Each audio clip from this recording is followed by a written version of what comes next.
জঙ্গলে টুকি তার মা টুনির সাথে থাকতো। টুকির বাবা মারা গেছে প্রায় অনেক বছর হলো। তারপর থেকেই টুনি সংসার চালাতে সবজি বিক্রি করে। সংসারে শুধু অভাব থাকা সত্ত্বেও টুকিকে নিয়ে খুব হাসি খুশি দিন কাটাতো টুনি। মা শুনছো না, তুমি বাজারে যাচ্ছ? বাজার থেকে ফেরার সময় আমার জন্য মোয়া নিয়ে এসো। আচ্ছা রে মা, আমি তোর জন্য মোয়া নিয়ে আসবো। কিন্তু মারে, আমি চলে যাবার পর তুই কিন্তু বাইরে বেরোস না। বাইরে গেলে তোর তো বাসায় ফেরার কথা মনেই থাকে না। তাই বলছি, তুই বাসায় বসে লক্ষ্মী মেয়ে হয়ে থাকিস। আমি এখন চললাম রে মা। এ কথা বলে টুনি বাজারে চলে যায়। সে তার সবজির দোকানে সবজি বিক্রি করতে থাকে। তখনই টুনির সবজির দোকানে তার প্রতিবেশী কাকুলি কাক আসে। আরে কাকুলি দিদি, হঠাৎ আমার দোকানে যে তুমি সবজি নিতে এসেছো বুঝি? আমার দোকানে সতেজ আর টাটকা সবজি পাবে। দোকানে অনেক ধরনের সবজি আছে, দেখো তুমি কোন সবজি নেবে। হ্যাঁ গো টুনি, সকলে বলে তোমার দোকানে নাকি টাটকা সবজি পাওয়া যায়, তাই এলাম আর কি। আর সত্যি তো, তোমার দোকানে অনেক টাটকা সবজি তো দেখছি। তা বলছি, আমাকে 1 কেজি বেগুন দাও তো। এবার টুনি কাকলি কাককে 1 কিলো বেগুন দিয়ে দেয়, আর কাকলি কাক টুনিকে টাকা দিয়ে দেয়।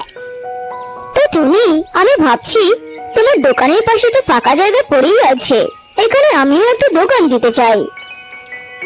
আমার দোকানে হাঁস আর হাঁসের ডিম বিক্রি করব, মনে হয় ভালোই বেচে কেনা হবে। কেননা এই বাজারে হাঁস আর হাঁসের ডিমের দোকান একটিও নেই। হ্যাঁ গো কাকলি দিদি, তোমার পরিকল্পনা একদম যথার্থ। তুমি দেরি না করে তাড়াতাড়ি আমার দোকানের পাশে একটা দোকান নিয়ে ফেলো, তখন আমরা পাশাপাশি বসে ব্যবসা করব। তুমি এসব কথা শুনে কাকলি কাক সেখান থেকে চলে যায়।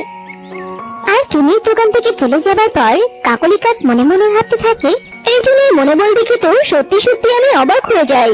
টুনি তো অনেক গরিব, শুনেছি সে দুবেলা দুমুঠো খেতেও পায় না, অথচ তার মুখ থেকে যেন হাসি ফুরোয় না।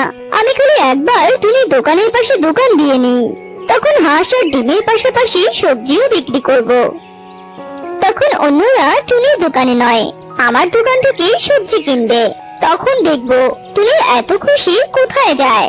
এই সমস্ত ভাবতে ভাবতে কাকলি কাক তার বাসায় ফিরে যায়। কাকলি কাক টুনিকে খুব হিংসে করত।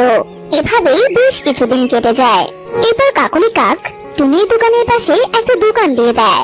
সেই দোকানে কাকলি কাক হাঁস আর হাঁসের ডিমের পাশাপাশি সবজিও বিক্রি করতে শুরু করে। তবে সে ব্যাপারে টুনির কোনো মাথা ব্যথা ছিল না। টুনি তার নিজের মতো করে ব্যবসা করছিল। সেই সকাল থেকে বাসায় বসে আছি, এভাবে বসে থাকতে আমার একদম ভালো লাগছে না। আর মা, তুমি তো এখন বাড়িতেই আছো, তাই আমি একটু খেলতে চাই মা। আবার খেলতে যাবার জন্য না?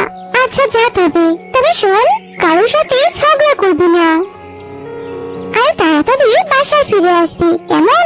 টুনি অনুমতি নিয়ে টুকি খেলতে চলে যায়। কিন্তু টুকি সবজি ওলির মেয়ে হওয়ায় তাকে কেউ খেলায় নিত না। তাই টুকি মন খারাপ করে একটা গাছের নিচে বসেছিল। তখনই সেখান দিয়ে কাকলি কাক ঝুড়িতে করে কিছু হাঁস নিয়ে যাচ্ছিল তার দোকানে বিক্রি করবে বলে। তখনই হঠাৎ করে কাকলি কাক ধপাস করে পড়ে যায়। তখন কাকলি কাকের ঝুড়িতে থাকা হাঁসগুলো এদিক সেদিক দৌড়তে শুরু করে। এরপর কাকলি কাক তাড়াতাড়ি উঠে হাঁসগুলোকে ধরে ফেলে আর ঝুড়িতে নিয়ে চলে যায়। তখনই টুকি একটা হাঁস দেখতে পায় তার পাশে। এই হাঁসটা এখানে করতে কি এলো? তবে কি কাকলি পিসি এটাকে ভুল করে এখানে রেখে গেল?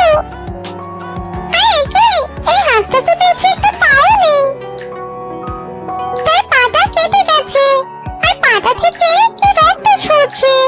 না, এক্ষুনি হাঁসটার পায়ে ব্যান্ডেজ করে দিতে হবে। এই বলে টুকি হাঁসটিকে নিয়ে তার বাড়ি চলে যায়। এবার টুকি হাঁসটির পায়ে ব্যান্ডেজ করে দেয়, আর তখনই সেই হাঁসটা সোনার হাঁসে পরিণত হয়। ও মা, এই আমি কি দেখছি? এটা দেখছি এক পাওয়ালা সোনার হাঁস, কিন্তু আমি তো একটা স্বাভাবিক হাঁস বাসায় নিয়ে এলাম। অবাক হও না টুকি, তুমি ঠিকই দেখছো, আমি এক পাওয়ালা সোনার হাঁস। আমি এক জাদুকরের সোনার হাঁস ছিলাম, কিন্তু আজ সকালে দুর্ঘটনাবশত আমার একটা পা কেটে যায় আর আমার শরীর থেকে রক্ত ছুটতে থাকে। আর রক্ত ছুটতে ছুটতে আমার গায়ের রং বদলে যায়। আর জাদুকরনি তখন ভাবতে থাকে রং বদলানোর সাথে সাথে আমার জাদুর শক্তিও শেষ হয়ে গেছে, তাই জাদুকরনি আমাকে তাড়িয়ে দেয়। আর আমি একা একা ঘুরতে ঘুরতে তোমার কাছে চলে আসি। তুমি আমাকে ব্যান্ডেজ করে দেবে, আমি আমার সোনার রঙে ফিরতে পেরেছি।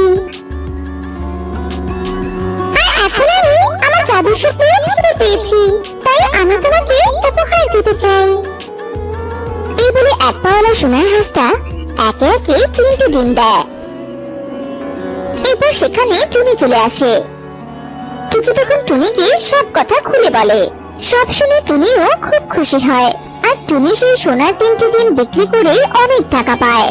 আর তাই তো টুনি এখন তার ছোট্ট বাড়িকে অনেক বড় আর সুন্দর বাড়িতে রূপান্তর করতে পেরেছে। ওদিকে এক পাওয়ালা সোনার হাসির কথা জানতে পেরে যায় কাকলি কাক। কি, এক পাওয়ালা সোনার হাসির দ্বারা টুনি তার এত উন্নতি করলো? আমার সেই এক পাওয়ালা হাঁস চাই। এরপর সুযোগ বুঝে কাকলি কাক টুনির বাসা থেকে চুরি করে নিয়ে যায় সেই এক পাওয়ালা সোনার হাঁসটিকে। টুনির উন্নতির হাতিয়ার এখন আমার কাছে। এবারে হাঁসের সোনার ডিমের সাহায্যে আমিও অনেক বড় লোক হব। এইসব বলে কাকলি কাক এক পাওয়ালা হাঁসে সোনার ডিম দেবার অপেক্ষা করতে থাকে। কিন্তু হঠাৎ সেই হাঁসটা সাপের রূপ নিয়ে কাকলি কাককে দংশন করে। তারপর কাকলি কাক মারা যায়। এরপর সেই সাপটি এক পাওয়ালা হাঁসে রূপান্তরিত হয়। শয়তান পাখি, তুই আমাকে চুরি করে এনেছিলিস? তুই জানিস আমি জাদুই হাঁস। আমি যে কোনো প্রাণীর রূপ ধরতে পারি। এবার দেখি তো সাপ হয়ে তোকে কেমন মেরে ফেললাম। এবার আমি ফিরে যাব অসহায় টুনি বোনের কাছে। এই বলে এক পাওয়ালা হাঁসটা আবারও টুনির বাসায় ফিরে যায় আর তাদেরকে সে আবারও সাহায্য করতে থাকে।